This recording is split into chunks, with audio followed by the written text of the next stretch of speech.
Hi friends, घर में biscuit और कुकीज खत्म हो गए हैं, शाम की चाय पर गेस्ट आने वाले हैं, तो आपको परेशान होने की बिल्कुल जरूरत नहीं है, क्योंकि बेकरी जैसे जीरा बिस्किट को आप घर के बेसिक सामानों से ही कढ़ाई में मिनटों में बना सकते हैं। होममेड जीरा बिस्किट की ये रेसिपी काफी हेल्दी और टेस्ट में लाजवाब बनते हैं। बिना पाम ऑयल, बिना प्रिजर्वेटिव, बिना आर्टिफिशियल कलर और बिना ओवन के जीरा बिस्किट की ये रेसिपी सुपर हिट है। तो चलिए इसे बनाते हैं। जीरा बिस्किट बनाने के लिए सबसे पहले एक पैन में 1 बड़े चम्मच के करीब जीरा डालकर इसे मीडियम फ्लेम पर हल्का सा रोस्ट कर लेंगे। यहाँ जीरा को बहुत ज़्यादा देर तक भूनना नहीं है। हल्की सी जब ये जीरा भून जाए फ्लेम को ऑफ करेंगे और इसे थोड़ी देर के लिए ठंडा कर लेंगे। तो चलिए दूसरी तरफ अब हम बिस्किट के लिए डो बनाकर तैयार कर लेते हैं। डो बनाने के लिए एक बाउल में हम लेंगे आधी कटोरी घी। तो यहाँ मैं इसके मेजरमेंट के लिए कटोरी या फिर चम्मच का इस्तेमाल कर रही हूँ, ताकि आसानी से आप भी इस कुकीज़ को बना सके। यहाँ घी की जगह आप बटर भी ले सकते हैं, लेकिन घी जो है वो सभी के घरों में बहुत ही आसानी से मिल जाते हैं और ये हमारे हेल्थ के लिए काफ़ी फ़ायदेमंद है। यहाँ आप घी या बटर जो भी लें उसे सेमी सॉलिड फॉर्म में लें, यानी कि घी या बटर आधी जमी हुई होनी चाहिए। अगर घी पिघली हुई है तो आप उसे थोड़ी देर के लिए फ्रिज में रखेंगे तो इस तरह के फॉर्म में वो जम जाएगी, तब आप उसका इस्तेमाल कर सकते हैं।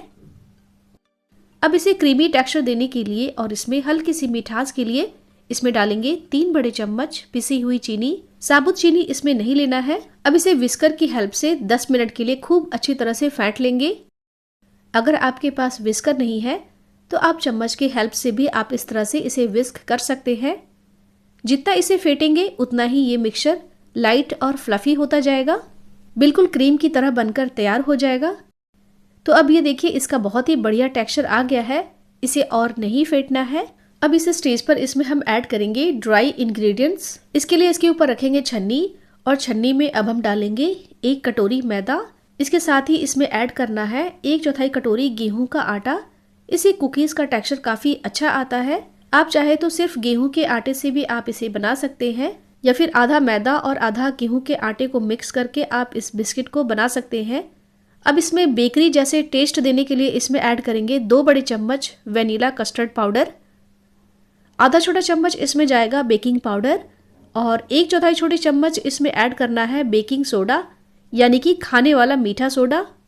आधा छोटा चम्मच या फिर स्वाद के अनुसार इसमें सफ़ेद नमक ऐड करेंगे। अब इन सारे इंग्रेडिएंट्स को छान लेंगे जिससे कि इसमें कोई भी लम्स नहीं रहे।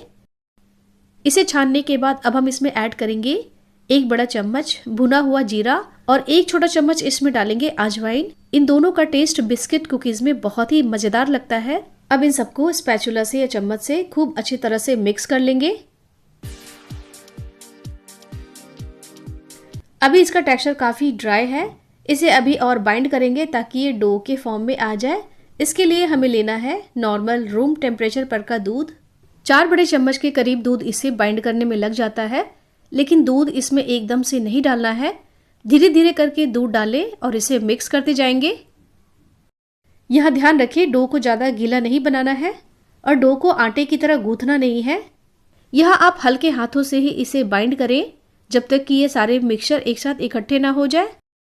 तो ये डो अब एक साथ बाइंड हो चुका है। अब मैं डो के अंदर का टेक्सचर दिखाती हूँ। ये बिल्कुल क्रम्बली टेक्सचर है, काफ़ी रफ है।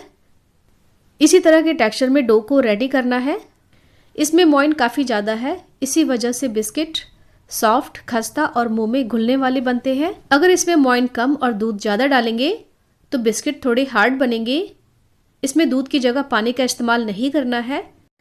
तो चलिए अब हम बिस्किट को शेप देते हैं। इसके लिए क्लीन पॉलीथीन की शीट लेंगे या फिर पैकेट ले लेंगे।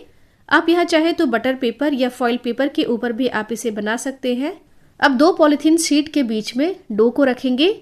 साइड से हल्का सा फोल्ड करना है ताकि डो बाहर ना निकले। अब शीट के ऊपर बेलन की हेल्प से हल्के हल्के हाथों से एक समान एक मोटाई में डो को शीट की तरह बेलकर तैयार करेंगे। तो इसे मैंने कुकीज या बिस्किट की जो मोटाई होती है उतनी ही मोटी बेलकर तैयार कर ली है। अब हम क्या करेंगे कि पॉलीथीन की जो ऊपर वाली लेयर है उसे साइड से काटकर हटाएंगे। अब इस शीट के ऊपर हल्का सा जीरा स्प्रिंकल करेंगे और बेलन से हल्के हाथों से इसे बेलकर सेट करेंगे। अब इसे बिस्किट या कुकीज़ के शेप में कट करने के लिए चाकू की हेल्प से लाइंस में कट करेंगे। बिस्किट को स्क्वायर शेप में कट करके तैयार करेंगे। बिस्किट को कट करने के बाद शीट का कोई भी रफ पार्ट निकलता है उसे हम हटाकर अलग रखेंगे, ताकि इसे भी बाद में एक साथ इकट्ठा करके फिर से शीट की तरह बेलकर तैयार कर सके। इस तरह से कट करने पर बहुत ही फाइन टेक्सचर और शेप में बिस्किट बनकर तैयार होते हैं। स्क्वायर शेप में कट करने के अलावा आप इसे सर्कल में भी कट करना चाहते हैं तो इसके लिए आप कुकीज़ कटर ले लें और इसकी हेल्प से सर्कल शेप में आप इसे कट कर सकते हैं। कुकीज़ कटर अगर आपके पास नहीं है तो आप क्या करें कि छोटे साइज़ वाली जो ग्लास होती है जिसके एज थोड़े शार्प हो उसे ले लीजिए। उससे आप इस तरह से सर्कल में कट करके बिस्किट को बना सकते हैं। अब मैं आपको ऐसा तरीका बताती हूँ कि बिना बेले भी आप इस कुकीज़ को तैयार कर सकते हैं। इसके लिए डो का एक छोटा सा पोर्शन लेकर उसे पेड़े का शेप दे दीजिए इस तरह से, और इसके ऊपर हल्का सा जीरा स्प्रिंकल करके लगा दीजिए। इस तरह से मनचाहे शेप और साइज़ में सारे बिस्किट को काट कर तैयार कर लीजिए। तो चलिए अब हम इन सबको बेक कर लेते हैं। इसे बेक करने के लिए आपको ओवन की ज़रूरत नहीं है, आप गैस चूल्हे पर इसे बेक कर सकते हैं। तो इसके लिए घर की आप कोई भी कढ़ाई ले लीजिए। इसके ऊपर ढक्कन लगाकर इसे मीडियम फ्लेम पर 10 मिनट के लिए प्री हीट यानी कि गर्म कर लेंगे। तो यह ढक्कन इस तरह का लें जो कढ़ाई को अच्छी तरह से कवर कर सके ताकि हीट बाहर ना निकले। दूसरी तरफ इसके लिए बेकिंग ट्रे तैयार कर लेते हैं। घर की कोई भी प्लेट ले लीजिए, इसके ऊपर घी से पूरे प्लेट को ग्रीस कर लेंगे। इसके अलावा जाली वाली अगर आपके पास बर्तन है या स्टीमर वाली बर्तन है तो आप उसमें भी बिस्किट को बेक कर सकते हैं। तो जो भी बर्तन आप यूज़ करें उसके ऊपर अच्छी तरह से घी लगाकर तैयार कर लीजिए। अब प्लेट में कुकीज़ को एक डिस्टेंस पर रखकर सेट करेंगे। तो चलिए 10 मिनट हो गए हैं, कढ़ाई प्री हीट हो चुकी है। कढ़ाई में एक स्टील की स्टैंड रखेंगे और इसके ऊपर प्लेट को रखेंगे। बेक करते समय कढ़ाई के बॉटम और प्लेट के बीच में थोड़ी डिस्टेंस होनी चाहिए, तभी कुकीज़ अच्छी तरह से बेक होंगे। सेम इसी तरह से आप जाली वाली बर्तन या फिर स्टीमर के ऊपर बिस्किट को रखकर इस तरह से आप बेक कर सकते हैं। अब कढ़ाई के ऊपर ढक्कन लगाकर 20 से 30 मिनट के लिए लो फ्लेम पर बेक होने के लिए छोड़ देंगे। 20 मिनट के बाद इसे चेक कर लेंगे। अब ये देखिए जीरा बिस्किट बेक हो चुकी है।